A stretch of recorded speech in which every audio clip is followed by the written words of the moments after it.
Feels good today. Hopefully, you'll be able to hear me because I got the windows open, but that's because the air feels so good. And, well, my car's been sitting in the sun, so it says it's 84, but it's probably not really that warm. But anyway, it's nice breeze. And in our wonderful Texas weather patterns, we've been going through all the seasons and day after day. So, um, pretty typical for this time of year. Never know exactly what you're going to get. Uh, but I was listening to some other videos today at work and it was giving me some ideas. Um, so I wanted to talk about, and I think I'm going to make this two separate videos because there's enough of each, but I'll talk about advantages and disadvantages that I personally have when it comes to dieting. Because this is something like, I'm always saying like opposite sides of the same coin. Like, we're all human beings. We have a lot of the same emotions and fears and problems and all that, no matter where you are in the world, no matter what your specific circumstances are. But there are obviously differences based on circumstance and based on just biology. Um, People's bodies aren't all the same for whatever reason, weren't made with the same metabolism and same mental blocks and all that kind of stuff.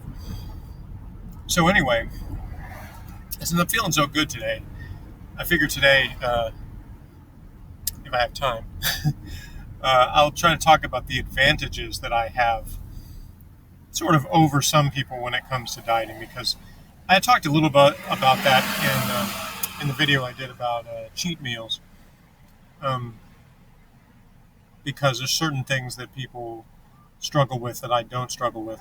And again, this is not meant in any way to claim that I'm superior to anybody. It's just the reality of, like I said, I'm going to do a video talking about my disadvantages also. But the advantage I have is that some of the typical things that every diet diet guru or nutritionist or whoever you want to call, whoever is telling you how to do a diet, there are some things that are pretty consistent with most of those, no matter whether their particular person is like a low carb advocate or a high carb advocate or a carnivore, vegan, whatever, like all these things. There are some things that are kind of consistent.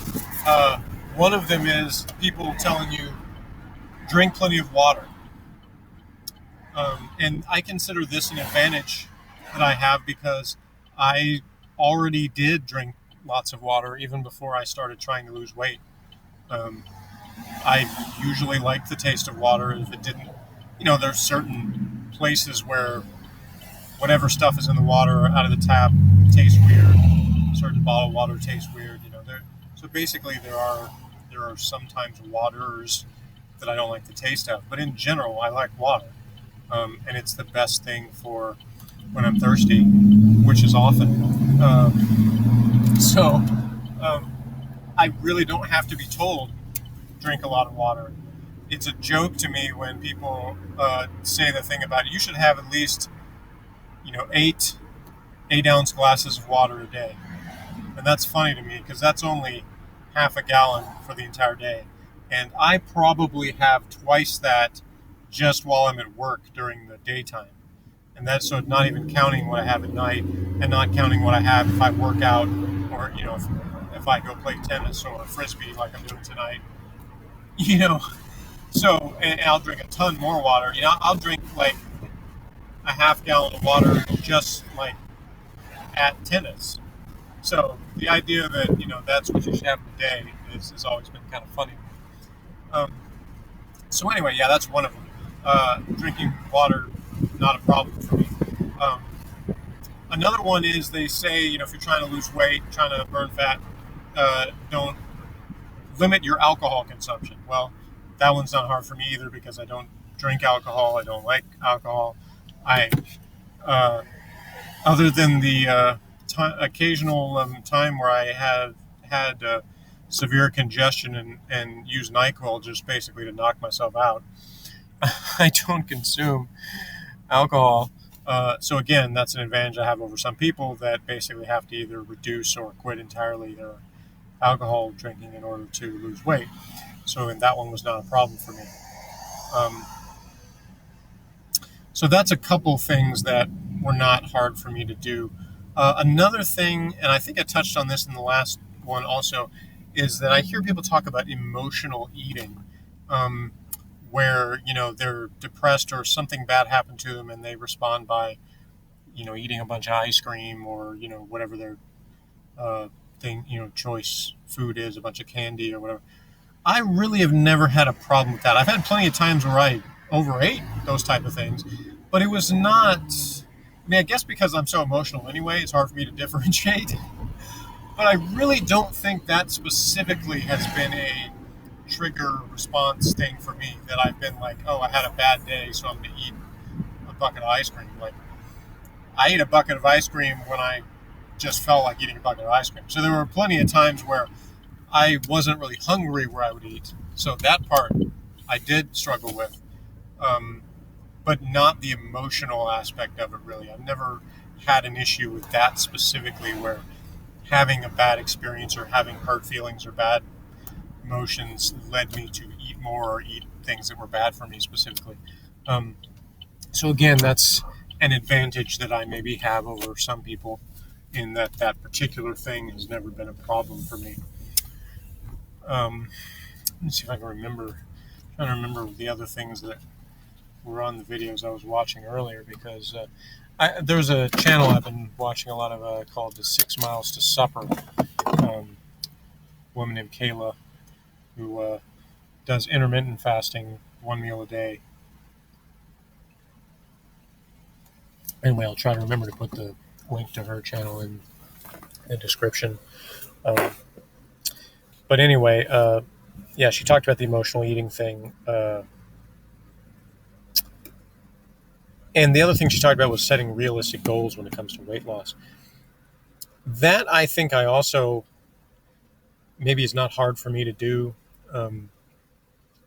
because I did set, I guess you could say I set a pretty lofty goal when I thought about what I wanted my weight loss to be because I wanted to get down to 200 pounds when I was over 250. But I don't think it was super unrealistic. It just I didn't have this idea that I had to be there in like a month or something, that I had to have this super dramatic, super fast weight loss. I was content with that taking a little while. Now, as I got closer and closer to it, I had that to 2018. I had set my my birthday as being when I wanted to accomplish that by, and I cut it pretty close. It ended up being the last week of July when I hit that moment, and I'll talk more about that, in another video. But anyway, I think I was fairly realistic about that. I've never been somebody who's like, oh, I'm going to get lean and ripped and shredded in 6 weeks. You have things that promise that, and I'm just like, yeah, that's not going to happen. Those things might happen, if I really try to do that, but it would take longer than that because I just don't have the type of body that's going to respond in ways that's going to happen that quickly. Some people do, some people don't, and even some of the people that I've followed, like Anaerobics, who's had tremendous success doing those kind of extreme diet, extreme workout, kind of thing. It's just not something my body does. And that may be true for you as well. And if my attitude is always, if it works for you, great. If it doesn't, whatever. But anyway, I got to wrap this one up.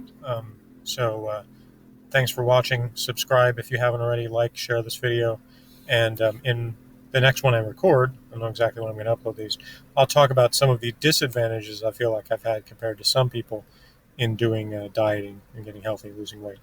So stay tuned for that. Thanks for watching. See you next time.